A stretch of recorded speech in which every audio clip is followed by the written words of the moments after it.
আমি এখন আছি 736টি কবরস্থানের মাঝখানে।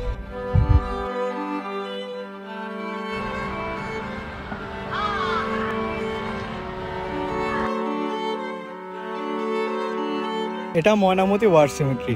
দ্বিতীয় বিশ্বযুদ্ধে মারা যাওয়া সৈন্যদের জন্য তৈরি করা হয়েছিল এই শান্তির ঘর। দক্ষিণ এশিয়ায় ব্রিটিশ আর্মির লড়াইয়ে কুমিল্লা ছিল এক বড় ঘাঁটি।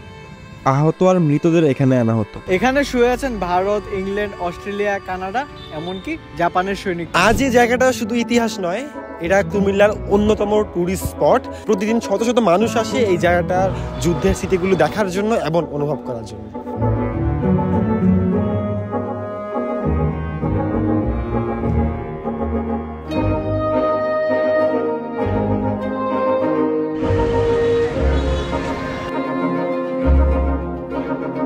এই ইংরেজ কবরস্থানটি কুমিল্লা ক্যান্টনমেন্ট হতে 5 মিনিট হাঁটার দূরত্বে অবস্থিত।